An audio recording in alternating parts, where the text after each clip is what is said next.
Hi there, welcome back to Scribbles and Ink Stains. My name is Mary, and I thought I'd like to share with you today swatches of all the green fountain pen inks in my collection.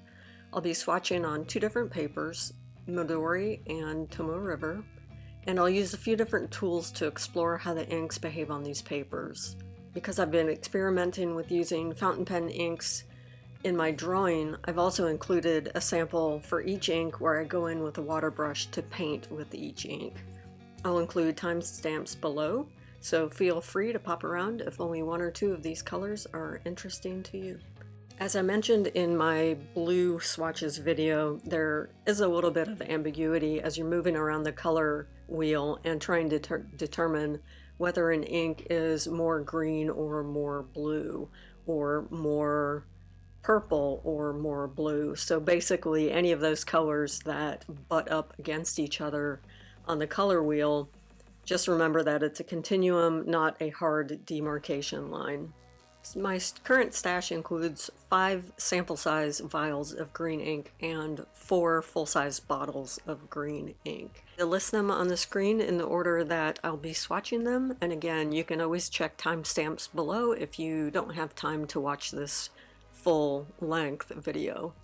In each of my notebooks, I've gone ahead and set up my pages with these little swatch stamps, which I purchased from Everyday Explorers, and I will put a link in the description below if you're interested in this fountain pen themed stamp set. It's super cute.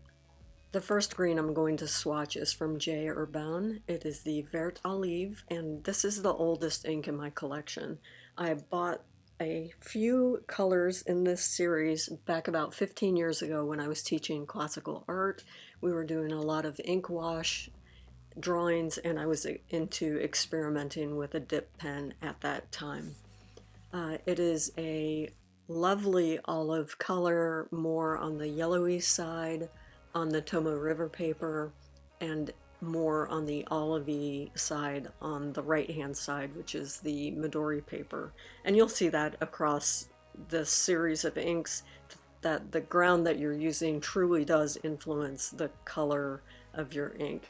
It has a surprising amount of shading, and I've never used this in a fountain pen, but I'm looking at all of these greens in an attempt to decide which green I'm going to load in my currently empty Kaweco Sport in olive green. Next up we have another Herbin ink. This one is Vert Pre, and this is the acid green of a child's drawing of summer grass. It's a surprisingly useful color for illustrating. It is a great mixer, absolutely vibrant, and in the dip pen it's actually kind of a happy summer color. I've never loaded it in a fountain pen, but I'd be curious. I've got a broad nib Kaweco Sport, and I might be tempted to try this out. I think especially in the summer it might be a great ink to have in a broad nib for journaling. Next ink is by Diamine. It is in Apple Glory, and this I think would be a great ink for color coding notes if you are a student. It's a wonderful ink for mixing, again, for using in illustrations or drawings. It is appropriately named. It absolutely is like a vibrant apple green. Very bright, happy color, and I'm glad I have a sample, but I probably would not purchase the full size of this. This next ink I knew I would love, so I did purchase a full bottle of it before ever trying it. I've seen it swatched all over YouTube, and it is the Rorher Klingner Alt Goldgrun. It is such a beautiful shading ink. Now, this is where I'm leaning in terms of loading up my Kaweco Sport in olive. This feels like a perfect match. It may be a little bit faint in a fine nib, but I'll have to just give it a go and see how it writes. This is an ink that I really find incredibly calming. It's a very natural color. I will use it equally for drawing and for writing.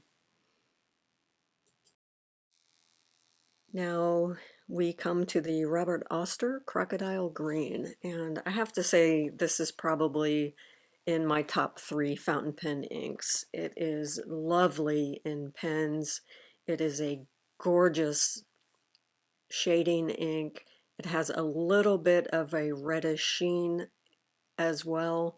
And I'll insert a close-up of the sample with the water pen, and I think you can see that it is equally gorgeous in drawing and wash applications. So in my estimation, this ink has everything. It checks all the boxes. It is scrumptious, and it just also happens to be a gorgeous deep, deep olive green, which seems to be my sweet spot. Clearly, I love it. I love this ink. This is Noodler's General of the Armies, and I believe I originally purchased this for its waterproof qualities. I was looking for a couple inks to have loaded up in pens to do sketching with that I could then go back and apply watercolor or other wash media to. Now, this one is classified as a green ink on the Goulet site. I tend to see it more as a blue, but perhaps that's my eyes. Perhaps that's my batch of ink. It is, it is all the same a gorgeous, gorgeous ink. It has beautiful shading qualities. It's gorgeous as a wash with a water brush. And again, those washes and the ink itself, once they're dried down, they are very much bulletproof. They are very highly water resistant. So I'm quite happy with this ink. This next ink is from a sample. It is the Lamy Peridot, and it is a very interesting bluish green. Leans on the teal side of things, I would say. It is beautifully shading and lays down a really nice dark line with this glass dip pen. I would really be interested in loading this into a medium or larger nib. It is gorgeous. One thing that I think is worth noting is that for a shading ink, it really does dry down fairly quickly, much more quickly than any of my Robert Oster inks. So that's a definite plus if you are journaling and you're looking to flip your pages and not worry about having to wait as long as you would for a Robert Oster ink to dry, for instance. And this is the Organics Studio Henry David Thoreau heavily, heavily sheening and shading ink.